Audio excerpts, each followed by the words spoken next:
Welcome to 17 Naan. My name is Ben, and in today's episode, we're going to be making a classic Tantanmen Ramen.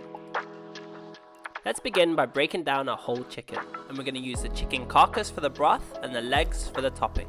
What I got here is a medium-sized chicken, and first we need to remove the legs. Score, then dislocate the leg joint, and simply pull and remove both of the legs. Place the legs to one side, and the next step is to remove the wishbone. When the wishbone's gone, all we need to do is remove the breast and the wings. Keep the knife nice and tight to the breastbone and simply slice away. When those are removed, we should be left with the all-important carcass, legs and breasts. Talking of the chicken breast, we're not actually going to use these for this recipe. However, we will use our chicken legs to make up the topping. First, we need to separate the leg from the thigh, then we can go ahead and remove the thigh bone. Next, remove the skin as we're not going to use this, and we should be left with a deboned but skinless chicken thigh. We also want to remove the bone from the leg also. I know this may seem a little bit intense to do, but we only want to use the meat from the leg and the thigh for our minced topping.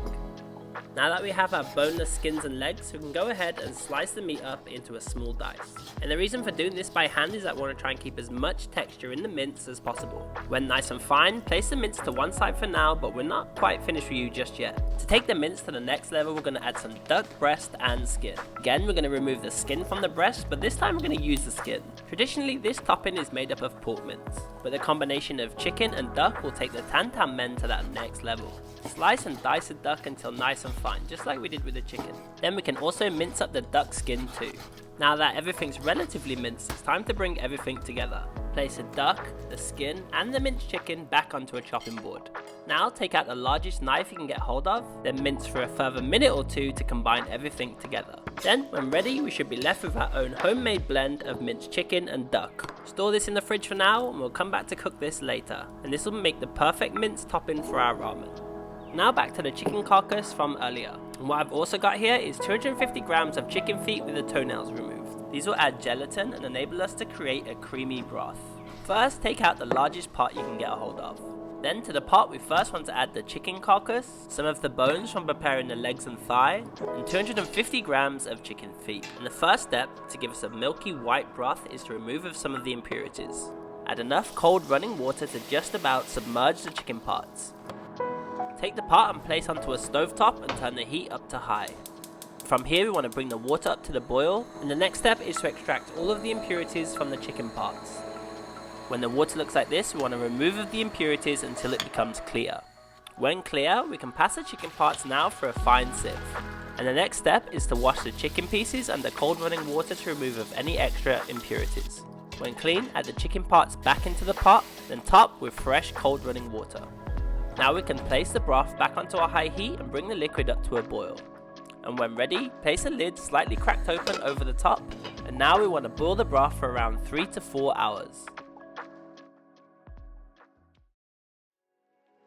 Whilst we wait on the broth, we can move on to preparing the rest of the elements of this tantanmen. Let's begin by making the tare. To a pestle and mortar, we want to add 2 tablespoons of toasted sesame. Grind this until nice and fine until it almost looks like light brown sugar. When ground, we can add all of the toasted sesame to a large mixing bowl. And to this, we want to add 4 tablespoons of tahini, 3 tablespoons of light soy, 3 tablespoons of chili oil, and finally 2 tablespoons of sesame oil. Give this a really good mix, and that's our tare pretty much done. A nice easy one, but this tare is creamy, spicy and salty. Store to one side, and we'll cut the broth with this later.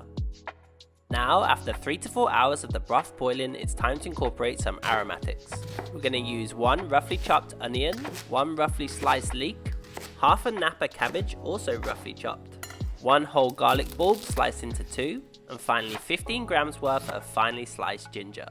These aromatics will add a nice aroma to our broth, but we still want the broth to taste predominantly like chicken. Remove the lid from the pot, and by this point the chicken part should be nicely broken down.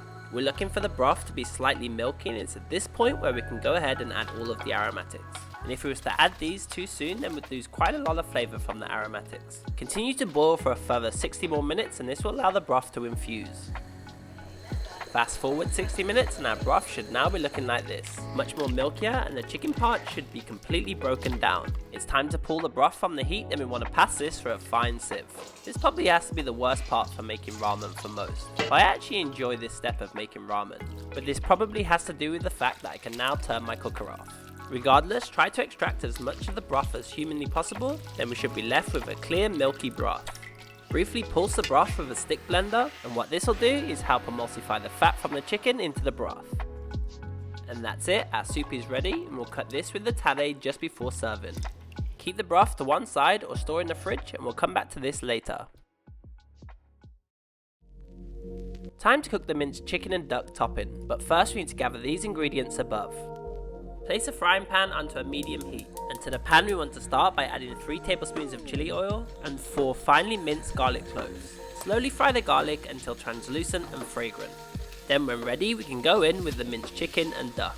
Fry the mince for around 2 to 3 minutes on a high heat, and all we're looking to do here is to break up and lightly brown the mince. For a deeper colour than this, we can add 1 teaspoon of white sugar. This will add sweetness and also begin to caramelise the mince. To season, we can add 2 tablespoons of doubanjiang, 2 tablespoons of sake, 3 tablespoons of light soy, and finally 1 tablespoon of white miso.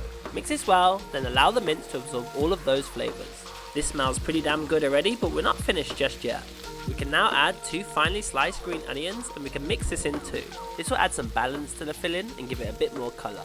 To prevent the mince from becoming too dry, we can add half a cup of water and bring this up to a boil. Next, add 2 to 3 tablespoons of a cornstarch slurry and season with a good pinch of black pepper. Now continue to reduce. We want the sauce to thicken and nicely coat the mince. This shouldn't take too long, so I'd probably keep an eye on it at this point. When ready, we want the consistency to look a little something like this. This looks and tastes pretty damn good, so we can keep this to one side. It's time to finish this tantanmen. For a few extra other toppings, we're going to need some pak choi and green onion. For the green onions, simply slice these into batons, then into a relatively fine julienne. We're also going to need some pak choi with the leaves separated, and we'll cook these along with the noodles shortly. Talking of which, I'm using homemade ramen noodles, and I'll leave the recipe on how to make these at the end of this video, or you could use store-bought. Scrunch up the noodles to make them nice and wavy, and we'll come to cook these shortly. We can also add some soft-boiled soy-cured eggs, but these are totally optional. And finally, we need to reheat our soup, and we're now ready to build up this tantanmen.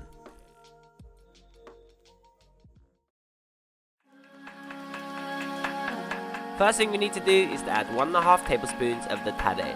Next, add 1 to 2 tablespoons of chili oil, 1 teaspoon of black rice vinegar, and some finely sliced green onion. Now, in a pot of boiling water, we want to briefly cook the pak choi leaves. When cooked, place these to one side, and we can add 1 portion of our ramen noodles. Cook the noodles for around 60 seconds, but in the meantime, we can now add 300 ml of our hot broth to the tare, and we can mix this well to end up with a spicy but milky broth. And at this point, our noodles should now be cooked and ready to add to the soup. Drain the noodles really well from the water, and then we can add to the broth. Give the noodles that infamous fold over to make a little platform for our toppings. Add a few leaves of the cooked pak choi, a very generous amount of the minced chicken and duck, a soy cured egg, again this is optional, a good drizzle of chili oil or ryu, and finally a good handful of green onions and some toasted white sesame. And now our tantanmen is finally ready. Super excited to get into this, as this is one of my favourite types of ramen to eat. This broth was creamy, spicy and packed full of umami. I just want to say thank you for watching, and I hope you guys enjoyed this video. And if you did, feel free to show some love by slapping that subscribe button. And that way you won't miss a future recipe that I usually upload weekly. And with all that said, have fun making tantanmen. See you guys in the next episode, and peace as always.